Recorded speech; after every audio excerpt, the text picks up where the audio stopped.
Hello, ഞാനിന്ന് ഒരു product വാങ്ങിച്ചപ്പോൾ ഞാൻ വെച്ചത് നിങ്ങൾക്കും കൂടി കാണിച്ചു തരാണ്. ഞാൻ ഇൻസ്റ്റാഗ്രാം തുറക്കുമ്പോഴോ അല്ലെങ്കിൽ ഫേസ്ബുക്ക് ഓപ്പൺ ചെയ്യുമ്പോഴോ അല്ലെങ്കിൽ യൂട്യൂബ് ഓപ്പൺ ചെയ്യുമ്പോഴോ എപ്പോഴും എനിക്കൊരു കാജലിൻ്റെ പരസ്യം വരും. റെനയുടെ ഒരു മിഡ് നൈറ്റ് കാജൽ എന്ന് പറഞ്ഞിട്ടൊരു കാജലിൻ്റെ പരസ്യം എനിക്ക് എപ്പോഴും കയറി വരും.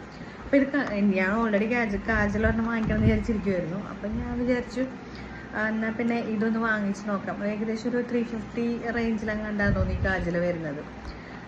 ഭയങ്കര പരസ്യം, കണ്ണെഴുതിയ വെള്ളം ഒഴിച്ച് കഴിഞ്ഞാൽ മാഞ്ഞു പോവില്ല എന്നൊക്കെയാണ് അവർ പറയുന്നത്. അപ്പം ഞാൻ വിചാരിച്ചു എന്തായാലും വാങ്ങിച്ച് നോക്കാം.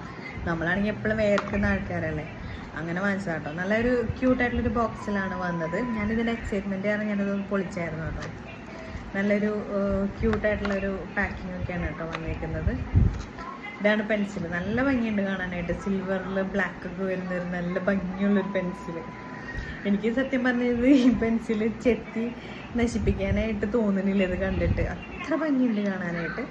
നമുക്കിത് അതിൻ്റെ എങ്ങനെയുണ്ട് നമുക്ക് നോക്കാം. ഞാൻ എൻ്റെ കയ്യിലാണ് കേട്ടോ വരയ്ക്കുന്നത്. ഞാൻ പുറത്ത് പോയിട്ട് വന്നിട്ട് മുഖമൊന്നും കഴുകിയിട്ടില്ല. നമുക്ക് കയ്യിലൊന്ന് വരച്ചു നോക്കാം. നല്ല ജെറ്റ് ബ്ലാക്ക് കളറാണ്, നല്ല ഭംഗിയുള്ള ബ്ലാക്കാണ് കേട്ടോ. മാച്ചിട്ടത് പോകുന്നൊന്നുമില്ല കേട്ടോ. സ്മഡ്ജൊന്നും അല്ലെന്ന് തോന്നുന്നു. നല്ല വര അങ്ങനെ തന്നെ നിൽക്കുന്നുണ്ട്. തുടച്ചിട്ടൊന്നും ഞാൻ നന്നായിട്ട് അമർത്തി തുടച്ചിട്ടുണ്ട്. പറ്റിക്കലൊന്നുമില്ല കേട്ടോ. എൻ്റെ സ്കിൻ കാണുമ്പോൾ തന്നെ നിങ്ങൾക്കറിയാലോ, ഞാൻ നന്നായിട്ട് അമർത്തി തുടച്ചിട്ടുണ്ട്, പോയിട്ടൊന്നുമില്ല. അപ്പോൾ എനിക്ക് തോന്നുന്നു നല്ല പെൻസിലായിരിക്കും എന്ന് എനിക്ക് തോന്നുന്നു. അപ്പോൾ ഞാൻ എന്തായാലും എഴുതി നോക്കട്ടെ. അപ്പം നിങ്ങൾക്ക് ആർക്കെങ്കിലും വേണമെന്നുണ്ടെങ്കിൽ നിങ്ങൾ വാങ്ങിച്ചോളൂ കേട്ടോ. നല്ല എന്താ പറയുക, 350 രൂപ എന്ന് പറയുമ്പോൾ റീസണബിൾ റേറ്റ് ഒന്നുമല്ല, നല്ല റേറ്റ് ഉണ്ട്. പിന്നെ എന്താണെന്ന് വെച്ച് കഴിഞ്ഞാൽ ട്വിസ്റ്റ് ചെയ്യുന്ന പെൻസിലുണ്ടല്ലോ, ഇവിടെ മോളുള്ളത് കൊണ്ട് അവളുടെ അടുത്ത് ഒടിച്ച് കളയും. അപ്പം ഞാൻ വിചാരിച്ചു അതിലും നല്ലതല്ലേ ഇങ്ങനെ ഷാർപ്പനർ വെച്ച് ചെത്തുന്ന പെൻസിലാകുമ്പോൾ അത്രയും പ്രശ്നമില്ലല്ലോ. അതുകൊണ്ടാണ് ഞാൻ ഈ പെൻസിലാക്കിയത്. അപ്പോൾ എന്തായാലും കൊള്ളാം, നല്ല പെൻസിലാണെന്ന് തോന്നുന്നു. അപ്പോൾ വീഡിയോ ഇത്രയേ ഉള്ളൂ കേട്ടോ. വീഡിയോ ഇഷ്ടമാണെങ്കിൽ സബ്സ്ക്രൈബ് ചെയ്യാൻ മറക്കണ്ട കേട്ടോ.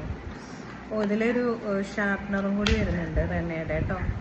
ഇതാ ബാക്ക് സൈഡിലായിരുന്നു കേട്ടോ ഞാൻ പാക്കിങ് ഇങ്ങനെയൊക്കെ പൊട്ടിച്ചത്. ക്ഷമിക്കും. അപ്പോൾ വീഡിയോ ഇത്രയേ ഉള്ളൂ. Tata, bye bye. അപ്പോൾ ലൈക്ക് ചെയ്യണം, ഷെയർ ചെയ്യണം, കമൻറ്റ് ചെയ്യണം, സബ്സ്ക്രൈബ് ചെയ്യണം.